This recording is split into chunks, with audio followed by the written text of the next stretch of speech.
word going. You know, keep it going around them. Keep it in them. And then you'll be able to. Who thought that David would come back and be a preacher man? What? You know, man. And honestly, too, what's really cool, and I got this because I was practicing, like talking earlier. I was practicing to be a drill sergeant a couple weeks ago, and I've been like, that's been a goal of mine, because that's literally, in the real world, exactly like being a teacher.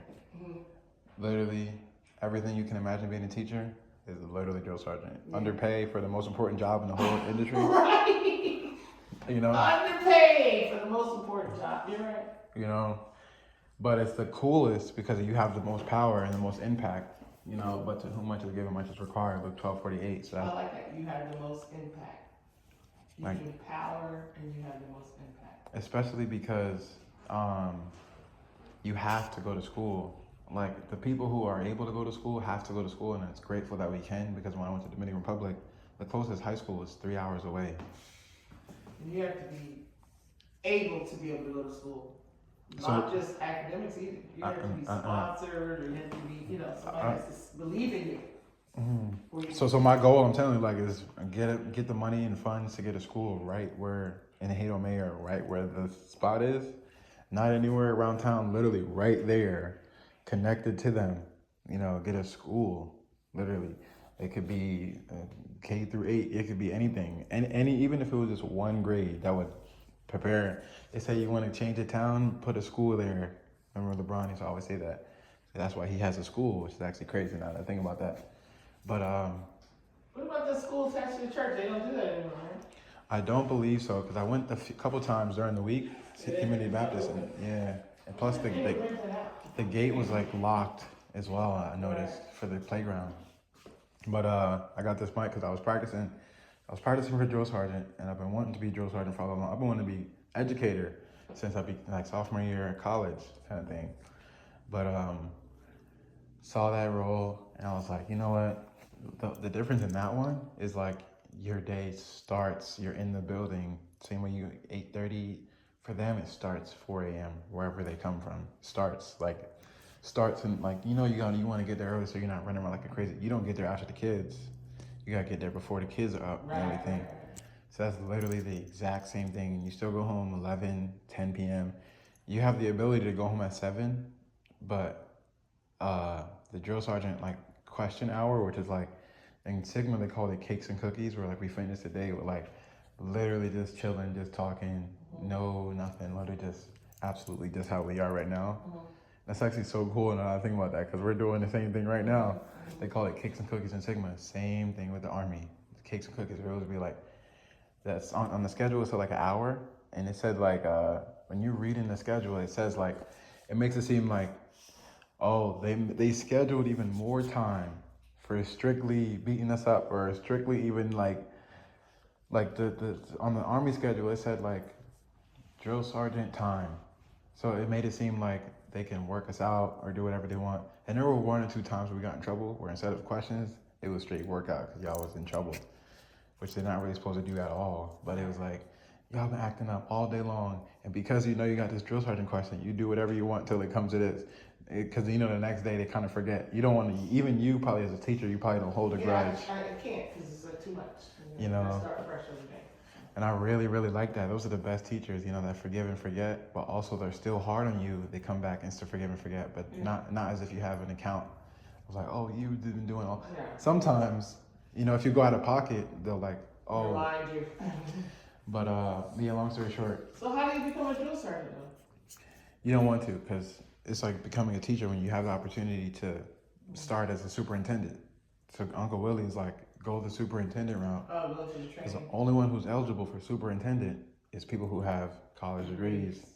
No one else except that. And I was like, that makes sense, because when I was away for 6 months, I met 4, maybe 5 people. The 6 months I was there, out of the thousands of people I came across and talked to, I met 4 to maybe 5 people that actually had degrees or were considering college. So it was like a blessing and a half. But long story short, I've been practicing, and like all day long, you gotta master the art of yelling without losing your voice. That's your full-time profession. That's a cheerleader voice. But you're yelling like the highest decibel. Cheerleaders don't lose their voice because they bring it up from under here. Yeah. They call it the cheerleader voice. That makes sense. Because you're not yelling off the top of your head, screaming. You're yelling with bass. That's my first time in my life ever hearing that. Now, my cousin Monique was a cheerleader. Were you never talked about being a cheerleader, but were you ever a cheerleader? Y'all saw my, if you remember my books that had all my awards and ceremonies and report cards? I don't know if you saw the report cards and stuff. Y'all called me a geek because I was part of the I gotta see that. club. I want to see that now that Yeah, I was cheerleader. And how I saw the kids the other day how I became a cheerleader because what happened was I tried out and I said I didn't know how to do all those jumps and stuff. I mean I did it, but it wasn't like this expert like some of those kids who went to gymnastics schools and stuff. So I tried out for cheerleading and I didn't make it the first time. I tried out with my excitement and how I like to get down and boogie. So that part they loved. The smile, in your face and do all that stuff. But I missed it by one, so many points because you got points. And that summer, I was kind of bummed, but that summer I got a call because they asked me did I want to, come to the after tryouts goes in the school year. And here's, you come to the school to be cheerleader in the new year. We had practice in August. They asked me to come to practice because one of the girls who made it come to a car accident. Wow. I was like, and I went to go see her in the hospital because I was like, that's kind of eerie to take someone's spot because, but she wanted me to have it. She wanted me to have it. So I thought, so I went to go see her in the hospital. And then that's how I became a cheerleader, like physically a cheerleader. Like, That's amazing. I mean, I was always a cheerleader, always cheering and stuff like that. But I mean, yeah, that's how I got to be a cheerleader. I mean, if there was another position, I guess I would have been it. But because they selected all the girls, and then they called me in the summer, that's how I became a cheerleader. Wow.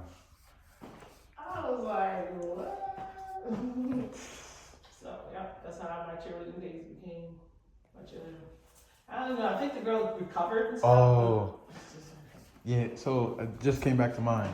He was afraid to tell the professor, and I was telling him, I've just been going through this the last 2 weeks about confrontation. You don't even know. And I was telling him, like, even my life coach, David Kirkner, who used to be my life coach back in 2018, 2019, for like 4 years, 2-3 years, he's now my current manager who I'm working under with Solar. So working with him is amazing because he just went to another personal development conference, growing himself and passing that on to us. He's just like, he's a really, really great guy, David Kirkner. So, I just got my third person on the job. I got my first deal yesterday and got a third person on the job. So first was Aaron, second was Navar, third was Key Johnny. He's, if you remember Greg McKnight, I think his last name was. Oh. But a couple of people from like David Gray, his era. Yeah. One of his friends, Key Johnny. Okay. But long story short, he was like, that. He said that, and then he also said, he asked me, would you be excited to preach? Let's say, he said he built the scene. He's like, imagine it's one day, Pastor Jamie Powell comes to you, and I already knew what question he was going to ask me. He said that, and he wants you to preach to the real crowd. How you going to feel? And I was going to be like, I told him, I was like, I would be more than excited to do something like that. You know what I'm saying? He's like, but knowing his style, because he explained to me, yeah, he was the intern pastor. And when Powell came in, heard him preach, he was intimidated. Oh, really? He's like, he's like even kind of now battling with that. And I was like, oh, so he was an intern without his certification. mm-hmm. So it doesn't have to have it. You don't have to have a PhD. No, nowhere in life you It's do. up to them if they want to have it. Yeah. So, long story short, he was like, I was intimidated and still am now. People don't know that, whatever. What? But like, what are your thoughts on that? Especially if he asks you to do a sermon. And I was like, I told him literally it wasn't until this conversation right now and this response that I connected the dots for when I told him it's my fourth Sunday, and this is literally my same response. The memory is there. My fourth response, I told him this is my fourth Sunday in a row going to the Community Baptist. My first Sunday there, that was the very first thing I thought about as soon as I stepped into the ceremony, as soon as I stepped into the building. Mm-hmm. And then, so like in my head, I was like, that's still impressive that like he's bringing this up this much further later, but that was literally the first thing I thought about. Okay. Isn't that so wild? But right, so The second time you went. no, so I went 4 times. So he's just not asking me. I told him I thought about that. This is my 4th time going, so I'm still like dealing and learning through that. Every time I hear him speak, I'm like, I'm not energetic and yelling like he is. How will I do it, kind of thing. So him asking this question, I was like, wasn't until later this past Saturday at my grandpa's funeral when I realized that's literally where I learned you just got to be you. And then I was all from sales, we all know it's you versus you, and it's never that the customer didn't buy, it's that you didn't sell. So you have 100% responsibility of like how you go about it, but you just have to give your best, your gifts. And I'm thinking in my head too, because people keep saying his resume is so impressive. I'm like, that wasn't my goal to be impressive. It's literally in this verse I'm reading right now in John chapter 2 is talking like literally everything we're speaking of right now is like, my goal isn't to this. My goal is just to bring you to the Father. Like, I don't even care if you know my name. Literally just you That's know. what like when Monique was drawing like they want her to do something like said at the bulletin. He was like the cross talk. So I like that. everything you talk about should lead to the cross. I like So that. I'm gonna put that spin on my thing. I'm gonna throw that in be there. careful. Yeah. It's called the cross talk. So Mhm. whenever we're talking, no matter what it is, your gifts and all this stuff, because if you're reading something, you shouldn't be reading it like this. You should be reading it as if God gave you a gift and you're excited to share. Just like an actor would read the. And you know what's so amazing too? Literally the whole thing. The only thing I read from my notes was 90% of the battle was showing up. Because I wrote 3 things. I only had the chance to write 1. So when I did it, I was like, man, I feel so bad. I didn't do my best. I didn't do what I really had wrote down. And the pastor in Dominican Republic said the same thing. As a pastor, he started, because we had sermons every day at 7. It was great. But one of the days he literally started off the sermon with, just so you guys know, as a pastor, in all honesty, after I give a sermon, every single time, even including being here this week, I feel, and this was the last day too, he's like, I feel that I've done you guys dirty and I haven't done my best, and I feel so bad in my own mind because I know I could have done way better. Kind of self-criticizing myself in a way, and I felt that same thing.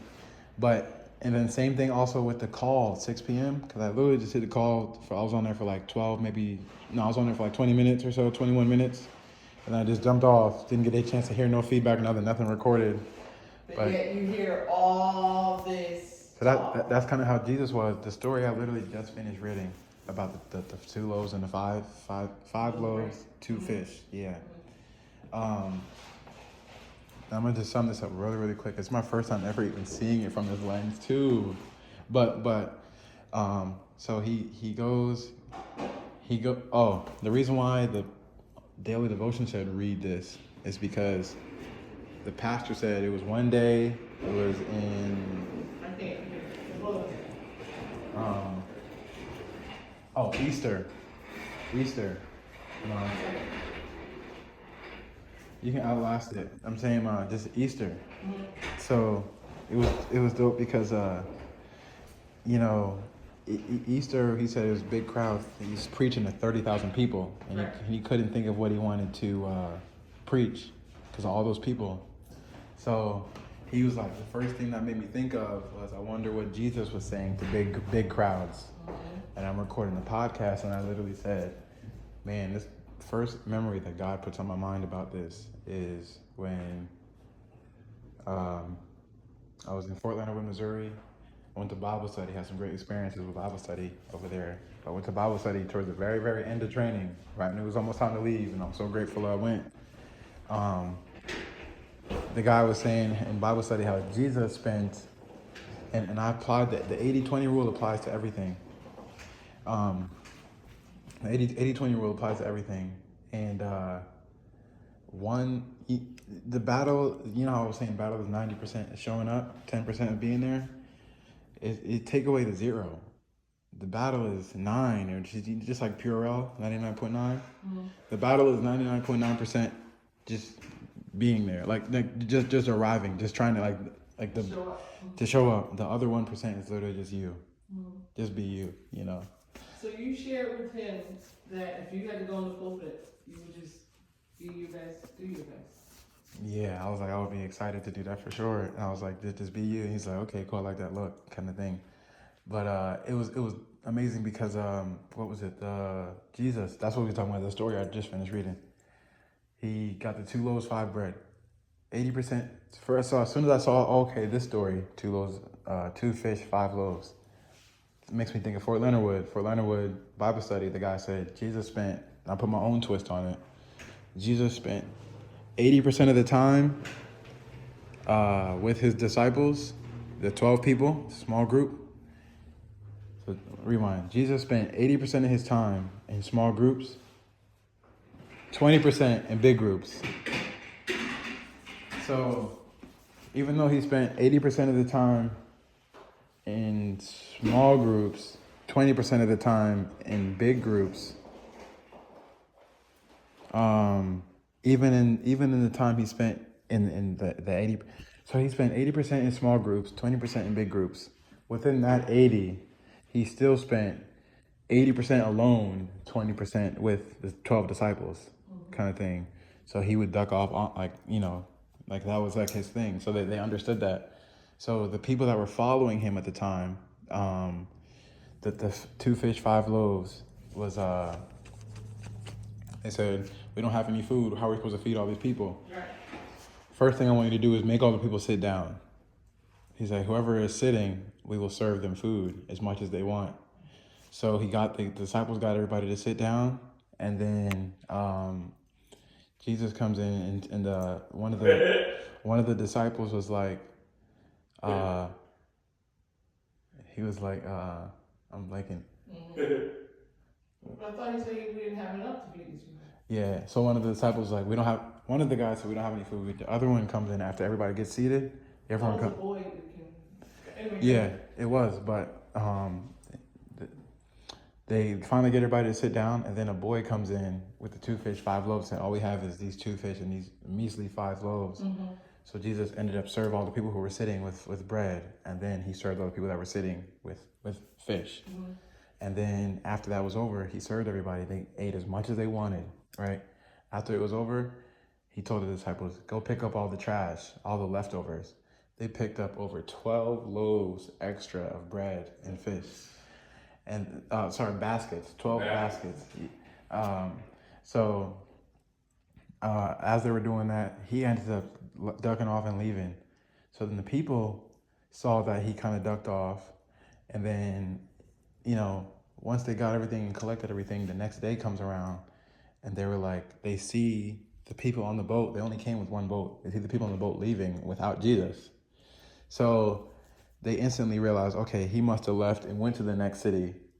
And now they're leaving without him on the boat because they only came, it's a small city. So they came on the boat and it's like, they couldn't have left him, So he left and now they're leaving without him. So everybody by the thousands raced to that next city. Like how if LeBron was coming to Franklin and they heard it, everybody's racing to Franklin. Same thing. So they all raced to Franklin kind of thing.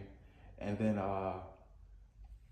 what was it? Once they get there, they already see Jesus there. So not only were the disciples mind blown, but all the people were mind blown. They're like, how did you get here? Mm-hmm. This water, what happened even in between that? Oh, no, this is how it really connected. So the people rushed to the city, get there, right? The disciples were there was a storm that happened. That's when the storm happened. And then Jesus got in a boat with them. And then so the disciples got him on the boat, got him on board. And then he arrived. And then they said, Jesus, how did you, where did you disappear to, kind of thing. And he was saying, he kept it real blunt. And this is the very next verse after it. You weren't looking for me. It said in the verse, from what I can remember, it said, you got your fill of food, ate as much as you wanted, and because it was free, now you're looking for me again. That's literally what the text says. And I read the Message version. So hearing you say this about the people said I was speaking good at the sermon, at the... Bible study, right? No, not at the Bible study, before that. Oh, at the funeral? Saturday funeral, yeah. I literally was reading the entire time Ecclesiastes chapter 3 in the Message version. I was literally just reading that. So the only thing I was able to read off my notes was 90% of the battles showing up. Everything else was literally just. But you were reading it, and what the words you were saying was so appropriate. Yeah. The message, the Message version. There's King James version, NIV version. That version was literally. So the whole story I just told you was because of the Message version as well. It's like a contemporary language almost kind of thing. Yeah. I don't really know what contemporary means. What was the other word you said? Enamored. Enamored. You know what enamored means? You sound good. Okay. So, what does it mean? Fascinating. Okay, so fascinating. That makes sense, right? Enamored. That's amazing. He was just telling me he had a call last night from the assistant pastor from James Church. They talked. It's an interview. He interviewed me. Oh, another interview. Yeah, okay. It was just him. Because he wasn't on the call with the 6 people yesterday. Don't panic, because... It's organic. That's hilarious. Don't panic, it's organic. That's literally how I like to preach. You know, you study what you need to study, and now you just speak whatever God says through you. Oh, okay. Don't panic, it's organic. Like, it's literally, this isn't fake. This is literally like God speaking through me in the moment. So that's how it go. It was definitely great. It was like 40 minutes, 50 minutes. Oh, beautiful. And it was definitely great. He gave me some advice on seminary, like, you know, some professors are going to be different from your views sometimes. You're definitely going to find that. But just make sure you do your own research. That's the whole goal anyways. It's not... So you got to find, in Reverend Crickerstown, you got to get scholarships so you can go to seminary for free. You don't want to incur any student loans. The Army's paying for it for free. Huh? The Army's paying for it for free. Okay. Cool. So we got, I just got a notice too from the education department or whatever, student loans. So I guess they're ready to have us, let us know that it's time to start paying back. Yeah. There was a deferment period for a while COVID. So I'll need to find out, because I put that information together. I think I have it right over here. I have all your list of loans, so we need to find out how do we get those paid, like, right? But didn't they give y'all a deduction or something? I don't know anything about the deduction, but there was a when I went to the drill last time, which was 3 months ago, last time I went to Army drill, when I was there, I got to meet with the career counselor, and then he emailed me all the resources to go to get your money. Nice. All right, so let's go over those together. Yeah, Bible thing got frozen. So they're not doing anything with it? Not at the moment. When I went to the website to go fill out my information, it said, well, you know, it's frozen at the moment. So you never filled out your stuff? No,